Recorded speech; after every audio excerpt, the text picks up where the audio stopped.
जल्दी भूल जाओगे क्योंकि अनकॉमन चीज है, यूजुअली हम लोग यूज नहीं करते। डिफरेंशिएशन इंटीग्रेशन फिर भी याद रहता है, तो उसको ना बिल्कुल रिवाइज करते रहना पड़ेगा लगातार। तो सबसे पहले मैंने बताया था equation of line passing through a given point and parallel to a given vector. तो ये जो इक्वेशन दिख रही है इसको क्या, कौन सी इक्वेशन बोलते हैं? Vector equation of line. और ये जो इक्वेशन दिख रही है इसको क्या बोलते हैं? Cartesian equation of line. ठीक है, जब एक पॉइंट से पास हो रहा है, एक वेक्टर के पैरेलल गिवन है। फिर उसके बाद हमने कुछ एग्जांपल्स वगैरह किए थे, उसको मैं आगे स्किप कर दे रहा हूं इधर पे। और equation of line passing through 2 points, ये है या नहीं उस पर कॉन्फ्लिक्ट है, तो जो भी है आप समझ लो, कोई बड़ा टफ तो नहीं है, इजी ही है। इसमें होता है vector r is equal to a plus lambda vector b minus से। जो भी 2 पॉइंट दिए हुए हैं ना, उन दोनों पॉइंट्स में क्या कर दो, x2 minus x1, y2 minus y1, z2 minus z1 कर दो, आपको क्या मिल जाएगा? उसका वेक्टर इक्वेशन इस फॉर्म में पुट करके। ठीक है, अब अगर मान लो, सुनो ध्यान से, मैं अगर बोल रहा हूं कि एक लाइन है जो पास हो रही है 1 2 3 इस पॉइंट से और ओरिजिन से, तो मुझे बताओ कि उसके डायरेक्शन रेशियो क्या होंगे? 1 2 3 एक इस पॉइंट से पास हो रही है और दूसरा पास हो रही है ओरिजिन से, तो डायरेक्शन रेशियो क्या होंगे? आंसर है 1 2 3। कैसे पता चलेगा? कोई भी 2 पॉइंट, सुनो ध्यान से, कोई भी 2 पॉइंट दे दिया ना, उससे पास हो रही, तो डायरेक्शन रेशियो के लिए क्या करना है? x2 minus x1, y2 minus y1, z2 minus z1, that's it. वो क्या हो जाएगा? उसका डायरेक्शन रेशियो ABC। समझ गए ना सभी? ओके, नेक्स्ट आ जाते हैं, आगे बढ़ते हैं। हाँ, यहां से अब हम स्टार्ट करने वाले, तो हेडिंग डालना एंगल बिटवीन टू लाइंस। जल्दी जल्दी नोट डाउन करना, एंगल बिटवीन टू लाइंस। अरे स्केल से नहीं, ऐसे हाथ से बनाओ जल्दी। हो गया? नोट कर लिया सबने? Angle between two lines. जल्दी से एक कोई भी 2 लाइन का ऐसा बना देना, एज इट इज, जैसा आपको दिख रहा है वैसा मत बनाओ, जो सामने दिख रहा है वैसा बना दोगे तो भी चलेगा ना। ये वाला थीटा ले लो, इसको L1 ले लो और इसको L2 ले लो। हो गया? यहां तक बना लिया सबने? अब इधर पे ध्यान से समझो, ये जो आपको दिख रहा है ये क्या है बताओ देख के? ये जो दिख रहा है क्या है? Vector equation of line. मान लेते हैं लाइन 1 की वेक्टर इक्वेशन ये है और लाइन 2 की वेक्टर इक्वेशन ये है। नोट कर लो इसको, L1 और L2, ये 2 लाइन है, दोनों की वेक्टर इक्वेशन। ठीक है, नोट कर लिया सबने? ओके, यहां वेक्टर A1 क्या बता रहा है? वेक्टर A1 क्या बता रहा है? लाइन 1 जिस पॉइंट से पास हो रही है उस पॉइंट का पोजीशन वेक्टर। और वेक्टर B1 क्या बता रहा है? लाइन 1 जिस वेक्टर के पैरेलल है वो वेक्टर है वेक्टर B1। समझ गए ना? वैसे ही वेक्टर A2 लाइन 2 के पॉइंट का पोजीशन वेक्टर, और वेक्टर B2 लाइन 2 जिस वेक्टर के पैरेलल है वो वाला वेक्टर। समझ गए? सबको क्लियर ये? अब हमको चाहिए दोनों लाइन के बीच का एंगल। ठीक है, तो याद करके बताओ मुझे, कोई भी 2 वेक्टर के बीच का एंगल निकालने का तरीका क्या होता था? वेरी गुड, दोनों का क्या लेते थे अपन? Dot product. जैसे ए और बी के बीच का एंगल चाहिए तो ए डॉट बी निकालेंगे, वो क्या होता है? Mod A mod B cos theta. याद आया सबको ये? तो कॉस थीटा हो जाता था A dot B divided by mod A mod B, यही होता था। तो बस यहां भी वही चीज लगनी है। यहां पर अब हमको किसके बीच का एंगल चाहिए? B1 और B2 के बीच का, क्योंकि इनके बीच का जो एंगल होगा वही लाइन के बीच का भी एंगल होगा। क्लियर सबको ये चीज? तो B1 और B2 के बीच का एंगल निकालने के लिए B1 dot B2 divided by magnitude of B1 into magnitude of B2, ये किया। इसमें मॉड लगा दिया। मॉड इसलिए लगाया, जो भी है उसको पॉजिटिव ले लेना। समझ गए ना ये चीज? पॉजिटिव लेने से क्या होगा? इजी हो जाएगा, आपका जो एंगल है वो 0 से 90 डिग्री के बीच में आएगा, ये इजी हो जाएगा। क्लियर? तो ये नोट कर लो, ये वाला formula, cos theta is equal to this, is equal to vector B1 dot vector B2 divided by magnitude of vector B1 magnitude of vector B2। हो गया? नोट कर लिया? ओके, ये तो तब की बात हो गई जब हमको कौन सी इक्वेशन गिवन है? वेक्टर इक्वेशन, है ना? वेक्टर इक्वेशन में ये लगाएंगे। अगर आपको दोनों लाइन की कार्टेशियन इक्वेशन गिवन है, कार्टेशियन इक्वेशन देखो ये वाली होती है ना, कार्टेशियन इक्वेशन गिवन है, तो क्या करेंगे? सिंपल तरीका देखो, पहले तो A1 B1 C1 क्या है A1 B1 C1 बताओ? Direction ratio of line 1, A2 B2 C2 direction ratio of line 2, ये निकाल लेना, आइडेंटिफाई कर लेना।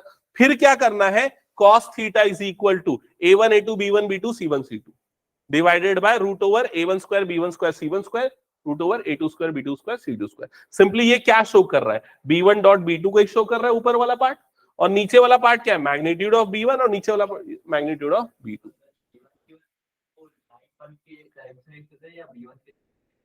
A1 B1 C1 लाइन 1 के डायरेक्शन रेशियो है। यहां पर ये जो वेक्टर A1 जो होगा ना, ये सॉरी, यहां पर ये जो वेक्टर B1 जो होगा ना, तो वेक्टर B1 का जो कंपोनेंट होगा वो A1I plus B1J plus C1K ऐसा होगा। तो उसमें कंफ्यूज नहीं होना है, ये small A1 small B1 small C1 actually scalar component है, समझ रहे हो, वो एक वेक्टर B1 के कंपोनेंट्स है, ऐसा कुछ गिवन है। क्लियर सबको ये चीज? अच्छा अब ये बताओ मुझे ध्यान से, यहां तक नोट कर लिया सबने? ये अगर नोट नहीं कर रहे हो तो कम से कम याद तो जरूर रखना, दोनों फॉर्म्स बिल्कुल याद होने चाहिए। फिर मैं एक चीज पूछने वाला हूं, पूछ लूं? अब ये बताओ, अगर कोई दो लाइन परपेंडिकुलर है तो क्या होगा, शॉर्ट में बताओ। cos 90 क्या हो जाता है, जीरो। cos 90 जीरो मतलब ये पूरा जीरो, इधर ये पूरा क्रॉस मल्टीप्लाई हो गया तो क्या हो जाएगा, जीरो। तो A1 A2 B1 B2 C1 C2 क्या आ जाएगा, जीरो। समझ गए ना ये चीज? तो नोट करके लिख लो, if L1 perpendicular to L2, if L1 perpendicular to L2 तो क्या हो जाएगा, A1 A2 plus B1 B2 plus C1 C2 is equal to zero. समझ गए ना ये? हो गया यहां तक?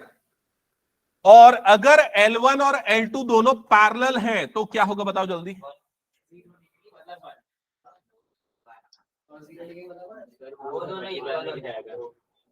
और थोड़ा मुझे बेटर आंसर चाहिए। वो तो ठीक है, यहां से हो गया, लेकिन याद करो कोई दो वेक्टर पैरेलल होते हैं तो क्या होता है, मैंने क्या बताया, कोलिनियर होते हैं या पैरेलल होते हैं तो क्या होता है, A1 upon A2 is equal to B1 upon B2। ये भूलोगे, इसलिए याद रखना, कभी भी अगर पैरेलल होंगे ना तो ये सेम प्रोपोर्शन में होंगे। A1 by A2 is equal to B1 by B2 is equal to C1 by C2। ये दोनों चीजें ध्यान रखना, समझ गए ना ये?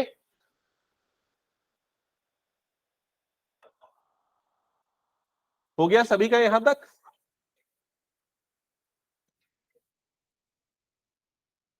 ओके, ये क्वेश्चन आप लोगों के लिए, चलो जल्दी से सॉल्व करके बताओ, स्पीडली एकदम। ये एग्जांपल 9 है आप लोगों की बुक का, ठीक है? तो जल्दी से सॉल्व करके मुझे आंसर बताओ क्या आएगा।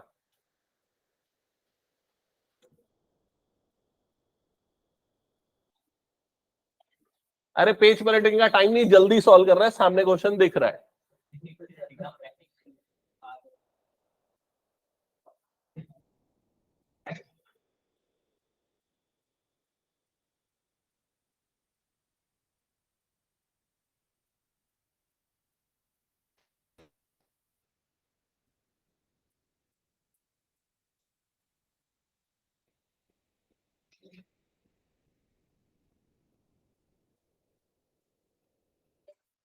आयुष बना रहा है कि नहीं question?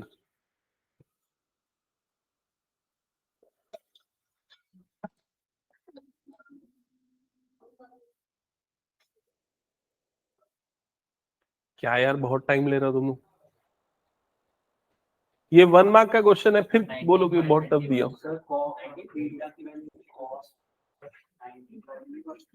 Okay, cos theta is equal to, देखो सबसे पहले क्या करना है, क्वेश्चन नोट मत करो, सीधा यहीं से सॉल्व करना चालू कर दो। A1 A2, तो A1 A2 क्या हो जाएगा, डॉट प्रोडक्ट लेना है ना, तो क्या होगा बताओ इन दोनों का डॉट प्रोडक्ट, 3 प्लस 4 प्लस 12, तो 3 प्लस 4 हो गया 7, 7 प्लस 12 कितना हो जाएगा 19, तो यहां पर आ जाएगा 19 डिवाइडेड बाय रूट ओवर, इधर पे कितना हो जाएगा 1 प्लस 4 प्लस 4 मतलब 9 रूट 9 रूट ओवर, इधर पे कितना आ जाएगा 9 प्लस 4 13, 13 प्लस 36, 13 प्लस 36 मतलब कितना हो जाएगा 49, इतना ही होता है ना। हाँ, तो कितना आ जाएगा 19 अपॉन 21, समझ गए ना, रूट 9 रूट 49। तो cos theta is equal to this, तो थीटा इज इक्वल टू कितना आ जाएगा, cos इनवर्स 19/21। क्लियर?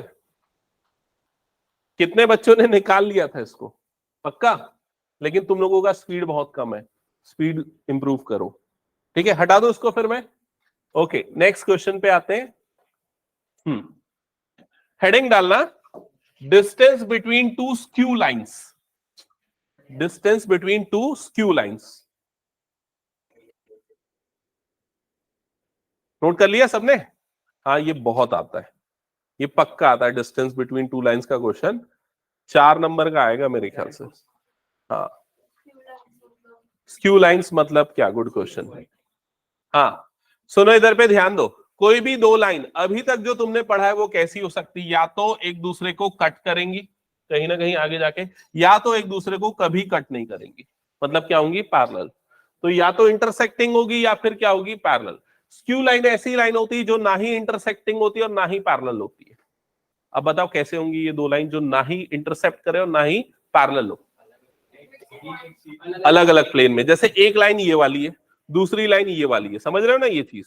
तो ये दोनों लाइन एक दूसरे के पैरेलल भी नहीं है और दोनों एक दूसरे को कट भी नहीं कर रही है, तो ऐसी लाइन को बोलते हैं स्क्यू लाइन। समझ गए ना? अब स्क्यू लाइन के बीच का डिस्टेंस निकालना है अपने को, तो उसके लिए हमको क्या क्या चीजें चाहिए पहले वो बताता हूं। हमको चाहिए दोनों लाइन की इक्वेशन। तो मान लेते हैं पहली जो लाइन है वो L1 ये वाली है, L1 ये, और दूसरी लाइन L2 जिसकी इक्वेशन ये है। नोट कर लो, L1 और L2 ये दोनों लाइन की इक्वेशन अपने को मिल गई।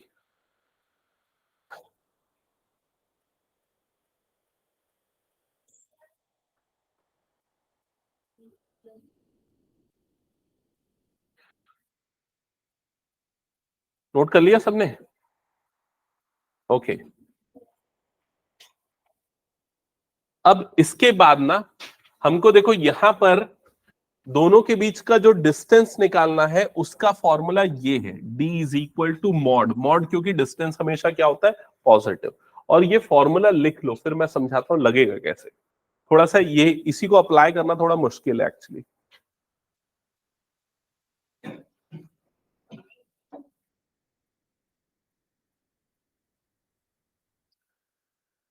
लिख लिया ना सबने? फॉर्मूला सामने लिख के रखना है इसको पक्का।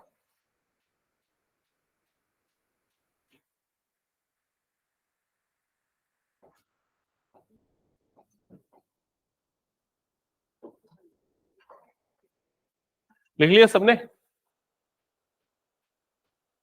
ओके, अब इधर पे ध्यान देना, मैं यहां पर कुछ चीज लिख रहा हूं, उसको देख के बताओ ये क्या है।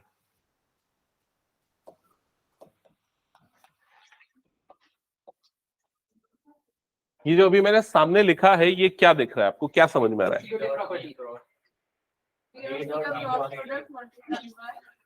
बी और सी का क्रॉस प्रोडक्ट, और जो आएगा उसका ए के साथ डॉट प्रोडक्ट। समझ में आया ये चीज? तो डॉट और फिर क्रॉस, ऐसे प्रोडक्ट को बोला जाता है स्केलर ट्रिपल प्रोडक्ट। ठीक है, ऐसे प्रोडक्ट को बोला जाता है scalar triple product. Scalar triple product. ठीक है, अब ये कैसे निकालते हैं वो समझा देता हूं मैं। मान लेते हैं हमारे पास वेक्टर ए जो है वो है आई cap minus 2 J cap plus 3 के कैप। वेक्टर बी जो है वो है 2 आई कैप माइनस के कैप। वेक्टर सी जो है वो है माइनस जे कैप प्लस 4 के कैप। और हमको निकालना है vector A dot B cross C, मतलब स्केलर ट्रिपल प्रोडक्ट निकालना है। तो इसको निकालने का एकदम शॉर्टेस्ट और सिंपलेस्ट तरीका बता रहा हूं क्या। सबसे पहले तो डिटर्मिनेंट बना लो, और डिटर्मिनेंट की पहली जो रो होगी ना वो वेक्टर ए के कंपोनेंट हो जाएंगे। तो क्या क्या है बताओ वेक्टर ए के कंपोनेंट? 1 -2 और क्या हो जाएगा? 3। सेकेंड में क्या आ जाएगा? दूसरे बार में जो आ रहा है वेक्टर उसके कंपोनेंट, तो क्या हो जाएगा बताओ यहां पर? 2 0 -1। और थर्ड में सी के जो कंपोनेंट है क्या आ जाएगा? 0 -1 और 4। सॉल्व कर लेना, आपको क्या मिल जाएगा? A dot B cross C. Clear सबको ये चीज? ठीक है, तो अब ये ट्रिपल प्रोडक्ट यहां कैसे यूज हो रहा है वो बता रहा हूं। तो यहां पर देखो एक नया वेक्टर बन रहा है A2 - A1 करने से, समझ रहे हो? और इसका क्या हो रहा है? डॉट प्रोडक्ट हो रहा है किसके साथ? इन दोनों के क्रॉस के साथ। तो यहां पर क्या बन जा रहा है? ट्रिपल प्रोडक्ट बन जा रहा है। तो इस जगह पे आपको निकालने की जरूरत पड़ेगी। क्लियर सबको ये चीज? ठीक है, और ये तो याद होगा तुम लोगों को सिंपली कि क्रॉस प्रोडक्ट कैसे निकालते हैं, मैंने रिवाइज में भी बताया था, बी क्रॉस सी निकालना है। तो कैसे निकालते हैं बी क्रॉस सी? डिटर्मिनेंट यहां पर क्या आ जाएगा, आई जे, और ये क्या हो जाएगा के, और फिर उसके बाद बी के कंपोनेंट क्या आ जाएगा, 2 0 -1, और सी के कंपोनेंट 0 -1 और 4। समझ गए ना? सॉल्व करके तुम लोगों को एक्चुअल में एक वेक्टर मिलेगा। मान लो वो वेक्टर आ रहा है आई कैप प्लस जे कैप माइनस के कैप, मान लो, अज्यूम कर लो ये आ रहा है बी क्रॉस सी। समझ गए ना? तो उसके बाद क्या करना है, उसका मॉड लेना है, उसका मैग्नीट्यूड लेना है। तो मैग्नीट्यूड क्या आ जाएगा, √1² + 1² + 1। ठीक है, समझ गए ना? ओके, चलो अब इस क्वेश्चन को सॉल्व करके हम अच्छे से समझते। एग्जांपल 11 नोट करना, बस ये नोट करना, shortest distance between L1 and L2 ये निकालना है। ये हो गया L1 और ये हो गया L2।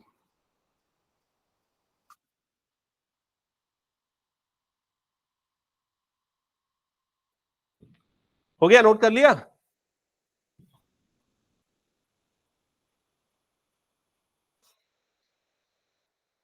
नहीं, एक क्वेश्चन मैं बताता हूं, फिर ट्राई करना। हाँ, तो फिर जो पढ़ चुके हो लोग कर लो। ठीक है, तो नोट कर लिया L1 और L2। ओके,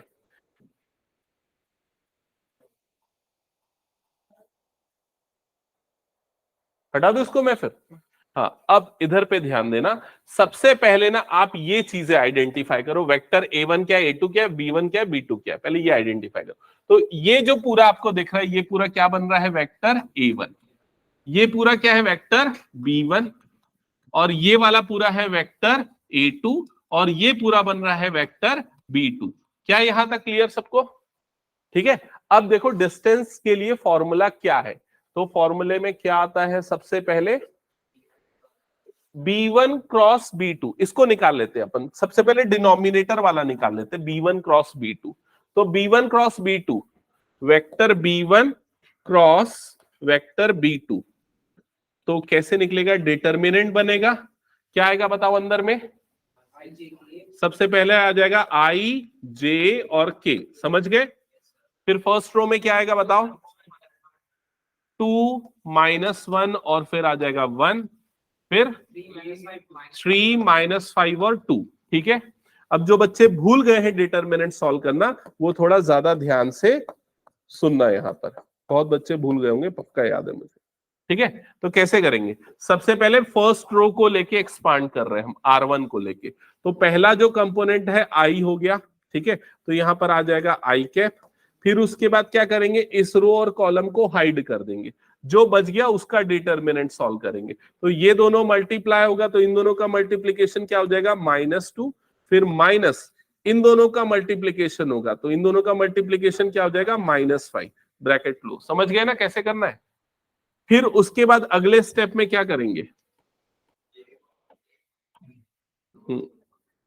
फिर उसके बाद अगले स्टेप में हम क्या लेंगे, जे वाला पार्ट लेंगे। ठीक है, लेकिन जब जे वाला पार्ट लेंगे तो यहां पर -j कैप आएगा। ये वाला याद है कि नहीं, पहला पॉजिटिव, दूसरा नेगेटिव, तीसरा पॉजिटिव, ऐसा लेते थे। फिर जे कैप वाला हो गया, फिर उसका रो और कॉलम को हाइड कर देना, मतलब ये पूरा। तो क्या बच जाएगा यहां पर, देख लो, 2 2 सा कितना हो जाएगा, 4 -3। क्लियर सबको ये? फिर उसके बाद नेक्स्ट पार्ट में हम क्या लेंगे, के वाला पार्ट लेंगे, ये वाला, और ये पूरा हाइड कर देंगे। तो यहां पर आ जाएगा +k कैप। क्या बचेगा बताओ यहां पर, -10 माइनस ऑफ -3, जो कि बाद में हो जाएगा +3। क्लियर सबको ये? तो ये हो गया। तो क्या आ जाएगा यहां पर, 5 -2 मतलब 3 आई कैप। ये कितना बन जाएगा, -j कैप। और वो कितना बन जाएगा, -7 के कैप। ये बना है आपका vector vector B1 cross B2। ठीक है, अब डिनोमिनेटर में आपको क्या चाहिए, देखो, इसका मॉड चाहिए, इसका मैग्नीट्यूड चाहिए। तो इसका मॉड या magnitude of B1 cross B2 क्या आ जाएगा, देख के बताओ। √9 + 1 + 49, √59, यही आएगा। तो ये हो गया डिनोमिनेटर का पार्ट, यहां तक हो गया सबका? ओके, अब न्यूमरेटर में क्या चाहिए, ध्यान देना। न्यूमरेटर में पहले चाहिए आपको A2 - A1। तो पहले A2 - A1 निकाल लेते हैं। Vector A2 minus vector A1, तो A2 माइनस A1 मतलब इसमें से ये माइनस होगा, 2 माइनस 1 मतलब क्या हो जाएगा I कैप, फिर ये J वाला टर्म हट ही गया, 0 J cap plus 0 J cap, और ये इसमें से ये तो क्या हो जाएगा माइनस K कैप, क्योंकि उसमें K वाला टर्म नहीं है। समझ गए ना ये चीज।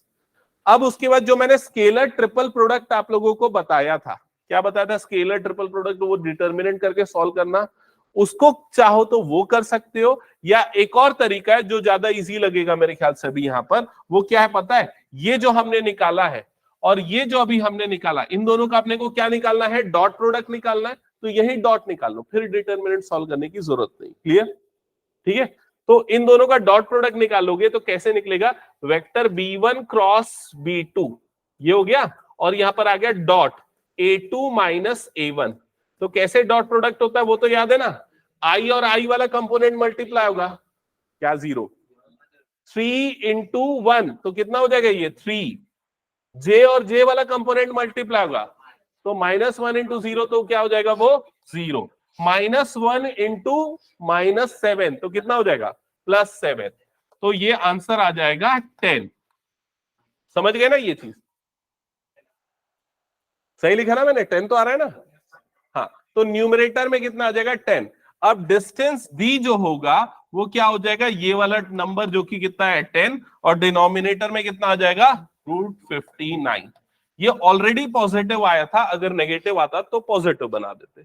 समझ गए ये चीज क्या करना है, ठीक है, हटा दो फिर इसको मैं। ये मेरे ख्याल से कितने नंबर के लिए आता है, 4 नंबर के लिए आ सकता है, ये 5 के लिए आया था, तो फिर उसमें घुमा फिरा के दिया होगा, कुछ डायरेक्ट दिया था, ठीक है, हटा दो फिर इसको मैं। ओके, तो ये इसका आंसर है 10/√59। नेक्स्ट क्वेश्चन पे आते हैं, shortest distance between parallel lines, heading डालना shortest distance between parallel lines. अब ये बताओ किसी भी वेक्टर की इक्वेशन को देख के बता सकते हो वो लाइन पैरेलल है कि नहीं, कैसे, A1/A2 B1/B2 C1/C2 क्या होना चाहिए सेम। तो मैं एक एग्जांपल के लिए, यहां पर है शायद ना, हाँ ये है, लेकिन ये उतना अच्छा एग्जांपल नहीं, मैं देता हूं एक एग्जांपल, ठीक है। मान लो vector R is equals to ऐसा दे दिया, I cap minus J cap plus lambda 3I cap minus 2J cap plus K cap, और दूसरा दे दिया vector R is equal to J cap minus 2K cap plus mu, और इधर पे आएगा 6I cap minus 4J cap plus 2K cap, ये हो गया, ठीक है। मान लो ये दो लाइन की इक्वेशन आपको दी हुई है, पहले ये समझो कि ये पैरेलल है, हमको कैसे पता चला, कैसे पता चला, सबको क्लियर, कैसे पता चला, A1/A2 कितना आ रहा है यहां पर 1/2, B1/B2 1/2, C1/C2 1/2, मतलब पैरेलल लाइन है, तो हम यहां पर पैरेलल लाइन वाला ही फॉर्मूला लगाएंगे। अब पैरेलल वाला लाइन वाले फॉर्मूले के लिए जो स्टैंडर्ड इक्वेशन दी हुई है वो क्या है, देखो इधर पे दिख गया, क्या दिख रहा है दोनों में,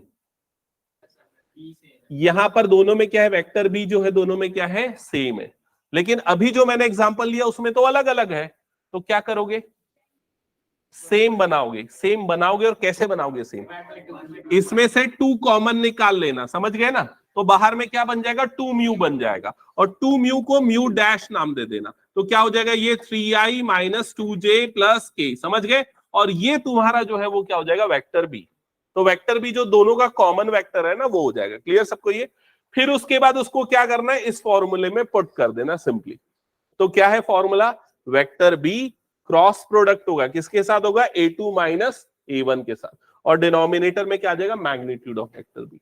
नोट कर लिया सबने ये फॉर्मूला।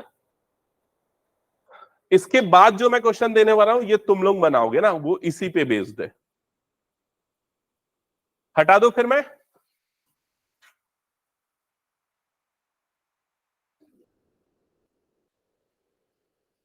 ओके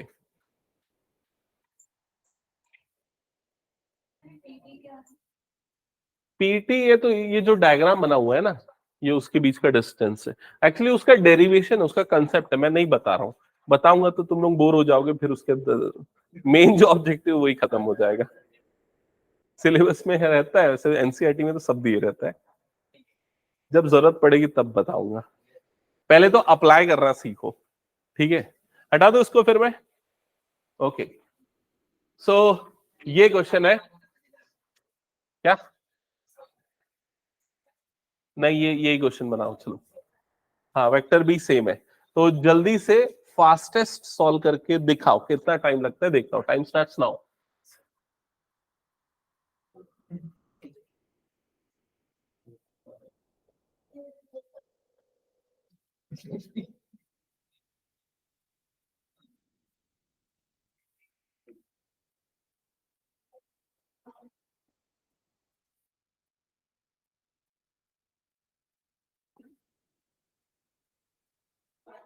नोटबुक कहाँ है तेरी?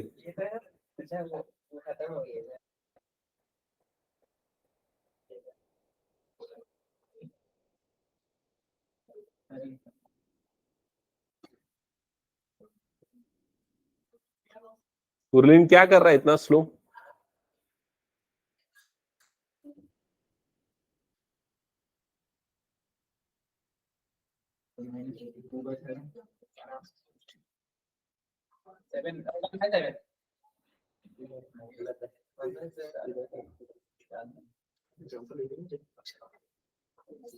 अप्लाइड मैथ्स वाले बच्चे बहुत दिनों से आ नहीं रहे, तो सोच रहे तुम लोग क्लास बड़ी कर दूंगी यार, रिवीजन में ऐसे भी जरूरत पड़ेगी। पूछता हूँ लोगों से क्या प्लान है।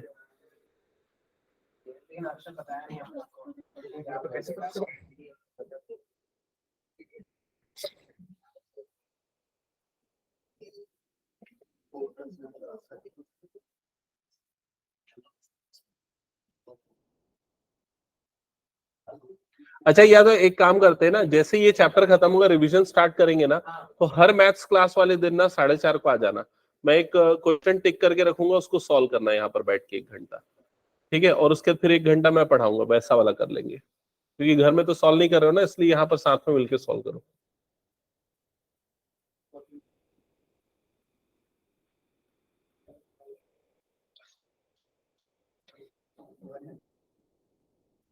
आया किसी का आंसर? क्या रहा है? Very good.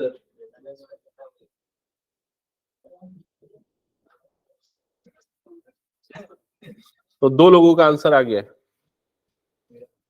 हाँ तेरा और उसका ही तो बोलो, और किसका आया? धनराज का और तेरा, ठीक है।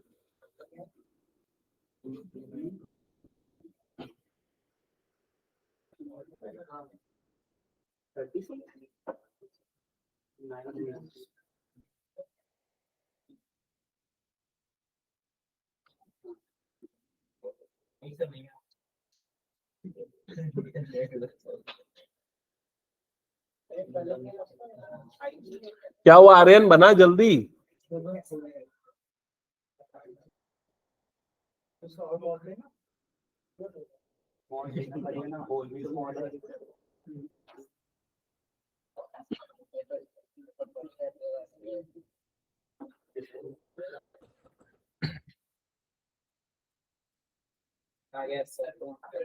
क्या आ रहा है? 1 2 2 6 5 7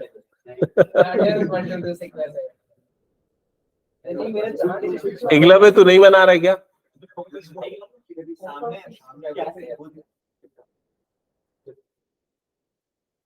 चेक करो कहां पर गलती कर रहे हो। A2 माइनस A1 सही निकला कि नहीं बताओ? ये A2 माइनस A1 में 2 1 और -1 आएगा, ये आया। और वेक्टर बी तो दिया हुआ है 2 3 6, ऊपर आई जे क्या आएगा? ऊपर वाला डिटर्मिनेंट सॉल्व करोगे तो ये आएगा -9i + 14j - 4k। आ गया सही आंसर?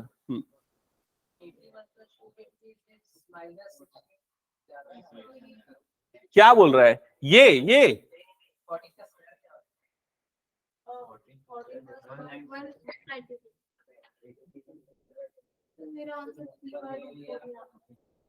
क्या गलती किया, चेक करो यहाँ। ये बताओ पहले, A2 माइनस A1 ये निकाला सही, ये सही आया। क्या क्या क्या? B1 और B2 का क्यों क्रॉस प्रोडक्ट? यहाँ B1 B2 अलग है ही नहीं, तुम ही तो बोले यहाँ दोनों सेम है। तो पिछले क्वेश्चन में तो अलग थी ना सिचुएशन। अच्छा ये बताओ कौन कौन बच्चे गलत फॉर्मूला लगा रहे हैं? उन्नति तो लगा रही, हाँ लास्ट तक आया, कैलकुलेशन में प्रॉब्लम है।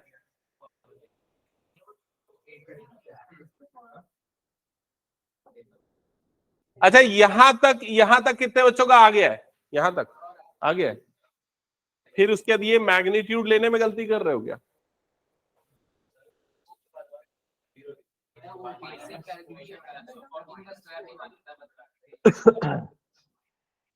हटा दूं फिर इसको मैं? चलो अब स्टार्ट करते हैं एक्सरसाइज। तो एक्सरसाइज का फर्स्ट क्वेश्चन क्या लिखा हुआ है, जल्दी से पढ़ो एक बार। Show that three lines with direction ratio this and this are mutually perpendicular. तो तीन लाइंस है, पहली लाइन के डायरेक्शन कोसाइंस, दूसरी लाइन के डायरेक्शन कोसाइन और तीसरी लाइन के डायरेक्शन कोसाइंस गिवन है और बोल रहा है तीनों म्यूचुअली परपेंडिकुलर है, शो करना है। तो परपेंडिकुलर लाइन की कंडीशन बताओ क्या है? A1 A2 plus B1 B2 plus C1 C2 0 होना चाहिए। तो जैसा A1 A2 के लिए होता है वैसे ही L1 L2 M1 M2 के लिए भी होता है, समझ गए ना? तो अगर वहां पर नोट करके लिखना है ना, जो परपेंडिकुलर वाला मैंने लिखवाया था ना, नोट करके वहां ये भी लिख लो ताकि भूल मत जाओ। ये जो यहां पर आप लोगों ने लिखा था ना, if L1 is perpendicular to L2 तो ये 0 होता है, और अगर ये 0 है तो obviously L1 L2 plus M1 M2 plus N1 N2 भी क्या हो जाएगा? 0, क्योंकि LMN ABC के ऊपर ही डिपेंड करते हैं ना। अगर ये वाले का प्रोडक्ट 0 है तो उसका भी प्रोडक्ट क्या हो जाएगा? 0। क्लियर? तो अब इस क्वेश्चन में हमको प्रूव करना है कि ये तीनों लाइन के लिए क्या है, वो म्यूचुअली परपेंडिकुलर है। तीनों लाइन म्यूचुअली परपेंडिकुलर है। तो पहले इनके लिए निकाल लेते हैं L1 L2 plus M1 M2 plus N1 N2। कैसे निकालेंगे ये? कैसे निकालेंगे? L1 की वैल्यू क्या है? 12/13। L2 की वैल्यू कितनी है? 4/13। 12 4 जा डिवाइडेड बाय 13 का square 169 plus 12 into -3 -36 divided by 169 plus कितना हो जाएगा ये? -12 अपॉन 169। समझ गए ना? एडिशन कितना आएगा? 0। तो मतलब ये दोनों परपेंडिकुलर। फिर इन दोनों के लिए भी वही काम करो। क्या आ जाएगा? L1 L2 देखो यहाँ पर 4 3 12, ये कितना हो जाएगा? -48। ये कितना हो जाएगा? +36। अगेन क्या आ जाएगा? सम 0। समझ गए क्या करना है इसमें? हटा दो फिर इसको मैं, ठीक है, लेकिन इसको सॉल्व कर लेना, अपनी नोटबुक में कर लेना उसको पक्के से। नेक्स्ट क्वेश्चन पे आते हैं। चलो पढ़ो क्या लिखा हुआ है। Show that the lines to the point this and this are perpendicular. तो दो लाइन है, एक लाइन इससे पास हो रही, दूसरी लाइन इससे पास हो रही। क्या प्रूव करना है? दोनों लाइन आपस में क्या है? परपेंडिकुलर। तो ये बताओ, अगर दो पॉइंट पता होते हैं तो हम लाइन का डायरेक्शन रेशियो निकाल सकते हैं ना। तो पहली वाली लाइन का डायरेक्शन रेशियो मतलब A1 B1 C1 बताओ क्या होगा? कैसे निकलेगा? X2 माइनस X1 कितना आ जाएगा? 2, Y2 minus Y1, Z2 minus Z1 -4। समझ गए? फिर A2 B2 C2 बताओ जल्दी क्या आ जाएगा? 3 2 4 यही होगा। अब उसके बाद A1 A2 कितना आ जाएगा? ये 6, B1 B2 C1 C2 -16 क्या आ रहा है? 0। तो दोनों लाइन क्या हो गई? परपेंडिकुलर। समझ गए क्या किया है हमने? पहले दोनों लाइन के डायरेक्शन रेशियो निकाले, फिर A1 A2 B1 B2 C1 C2 को इक्वल टू 0 प्रूफ कर दिया। क्लियर? हटा दो उसको फिर मैं। नेक्स्ट क्वेश्चन चेक करो जल्दी। पढ़ लिया सबने? क्या प्रूफ करना है? पैरेलल होने चाहिए। A1 B1 C1 की वैल्यू बताओ जल्दी पहले मुझे।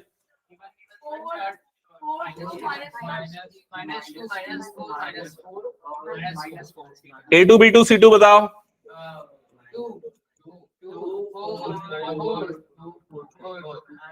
A1 by A2 B1 by B2 C1 by C2 -1। Same ratio मतलब लाइन क्या हो जाएंगी? पैरेलल। हटा दो इसको फिर मैं। नेक्स्ट क्वेश्चन, ये तो बना चुके थे अपन। इक्वेशन ऑफ लाइन निकालना है, पॉइंट गिवन है और क्या गिवन है? वेक्टर। तो a plus lambda vector b वाला फॉर्म लगेगा। याद आया ना वो? फिर इस क्वेश्चन में भी देखो क्या लिखा हुआ है, पढ़ो।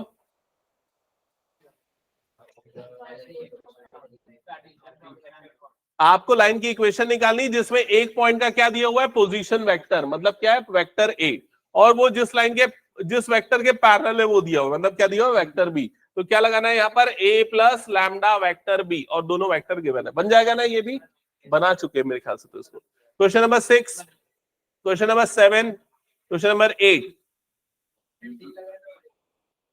ये वेक्टर ये बना चुके। 8th बताओ, चलो। यहाँ टिक लगाया हो, ये बस मैं तुम लोगों को कुछ बता रहा था, एंगल्स पिछली क्लास में कुछ पूछ रहा था। हाँ, तो पहली वाली जो लाइन आपको दिख रही है उसके डायरेक्शन रेशियो बताओ क्या है, दूसरी वाली लाइन के, और क्या करना है दोनों के बीच का एंगल। कौन सा formula, cos theta is equal to, जल्दी बोलो, b1 dot b2 magnitude of b1 magnitude of b2। बताओ b1 डॉट b2 कितना आएगा, 3 plus 4 plus 12 divided by root over 9 plus 4 plus 36 root 49, और दूसरा वाला क्या आएगा रूट के अंदर में 9, तो कितना आ जाएगा 16 प्लस 3 19 अपॉन 21 cos थीटा। वो एग्जांपल में भी आया था इसी टाइप का कुछ ना, ठीक है। फिर उसके सेकंड पार्ट चेक करो, हो जाएगा, हटा दो फिर इसको मैं। Okay, next question, question number 9।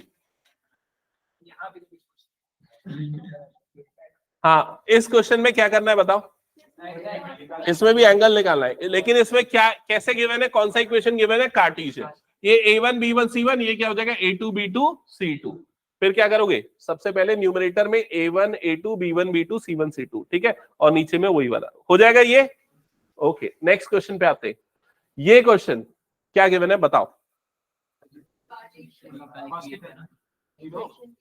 क्या गिवन है, पढ़ो अच्छे से एक बार। दो लाइन से कार्टेशियन इक्वेशन दी हुई है। हाँ, P एक पॉइंट है, उसका फाइंड करना है, पॉइंट P की वैल्यू। दो लाइन की कार्टेशियन इक्वेशन गिवन है, और दोनों लाइन क्या है, दोनों लाइन परपेंडिकुलर है, दोनों लाइन राइट एंगल पे कट कर रहे हैं। क्लियर ये चीज, राइट एंगल पे कट कर रहे हैं, परपेंडिकुलर है, मतलब क्या होगा, a1 a2 b1 b2 c1 c2 क्या हो जाएगा 0। a1 की वैल्यू बताओ क्या है, -3। कैसे -3 समझ गए ना। और ये बताओ b1 की वैल्यू कितनी है, 2p अपॉन 7, 7 कॉमन निकाल के नीचे आएगा, पिछली क्लास में बताया था। c1 की वैल्यू कितनी है 2, ये वाला हो गया c1, ठीक है, a1 b1 c1 हो गया। अब a2 की वैल्यू बताओ, -3p/7, -7 कॉमन निकाला, इधर पे आ जाएगा, और b2 की वैल्यू 1 और c2 की वैल्यू -5, और फिर उसके डॉट प्रोडक्ट लेके इक्वल टू 0। बहुत इंपॉर्टेंट क्वेश्चन है ये, पक्का सबसे बनना चाहिए। जिससे नहीं बना है ये क्वेश्चन, नहीं बन रहा है, वो अगली क्लास में पक्का पहले आना और मुझसे पूछ लेने वाला डाउट क्लास टाइमिंग के पहले, ठीक है। क्वेश्चन नंबर 11 क्या बोल रहा है बताओ, शो दैट, पूरा पढ़ा करो, क्या करना है, शो दैट, प्रूफ करना है कि ये दोनों लाइन एक दूसरे के क्या है, परपेंडिकुलर। क्या करेंगे इसके लिए, a1 a2 कितना आएगा, a1 a2 कितना आ जाएगा 7, b1 b2 कितना आएगा -10, c1 c2 कितना आ जाएगा +3, कितना आ जाएगा 0। समझ गए ना कैसे किया हमने। Okay, next question number 12, shortest distance between two lines. क्या ये लाइन पैरेलल है या स्क्यू लाइन है, कैसे पता चल रहा है, कैसे पता, नहीं, a1 अपॉन a2 कितना आ रहा है 1/2, b1 अपॉन b2 कितना आ रहा है -1, अनइक्वल, मतलब कौन सी लाइन है, स्क्यू लाइन। तो कौन सा फॉर्मूला लगेगा बताओ, क्या है formula, d is equal to mod b1 cross b2 dot product vector a2 minus vector a1 b1 cross b2। समझ गए ना, ये फॉर्मूला जो हमने लगाया था, a1 b1 a2 b2 से चारों वेक्टर यहां से निकल जाएगा। फिर नेक्स्ट क्वेश्चन पे आते हैं, क्या निकालना है, पैरेलल लाइन है क्या चेक करो, नहीं है पैरेलल लाइंस, हो जाएगा सॉल्व ये भी। नेक्स्ट क्वेश्चन हो गया क्या, हाँ, shortest distance between two lines, बताओ पैरेलल है क्या, ये नहीं है, सेम चीज अप्लाई होने वाली है, तो मैं इसको स्किप कर दे रहा हूं, ठीक है। हाँ नेक्स्ट ये वाला क्वेश्चन, ये क्वेश्चन के लिए हिंट दे दे रहा हूं, बस ध्यान से सुन लो ना। सबसे पहले क्या करना है, इसमें vector A is equal to, यहां ब्रैकेट ओपन करना, तो क्या हो जाएगा I cap minus T I cap, फिर क्या हो जाएगा plus T J cap minus 2 J cap, फिर क्या हो जाएगा प्लस 3 के कैप, और क्या हो जाएगा माइनस 2 टी के कैप। समझ गए? अब टी वाली जो टर्म्स है ना, उनमें से टी को निकाल लेना कॉमन, तो टी कॉमन निकाल लोगे तो क्या बच जाएगा बताओ एक बार। हाँ, माइनस आई कैप प्लस जे कैप माइनस 2 के कैप, ठीक है। और बाकी जो बच गया वो क्या हो गया, आई cap minus 2 J cap plus 3 के कैप, ठीक है। तो ये हो गया आपका वेक्टर A1, और ये वाला पूरा पार्ट क्या हो गया, वेक्टर B1। समझ गए ना ये चीज? वैसे ही सेकंड वाले में क्या कॉमन निकालोगे, S, तो वेक्टर A2 और वेक्टर B2 मिल जाएगा। फिर उसके बाद क्या करना है, shortest distance between skew line का फॉर्मूला हो जाएगा ये क्वेश्चन भी। तो अगली क्लास में ना सिर्फ मिसलेनियस बच गया, 5-6 क्वेश्चन है, और उसके पहले मैं सिर्फ और सिर्फ होमवर्क चेक करूंगा, ये पूरा जो अभी तक मैंने दिया है। नहीं, रेगुलर टाइम पे आ जा, जिसको आना है आ जाना, ठीक है। एग्जाम्पल सॉल्व कर लेना, लेकिन मैं चेक करूंगा ये सॉल्व करके लाना सभी। Okay welcome. अगला टेस्ट किसका, 3D का ही है क्या?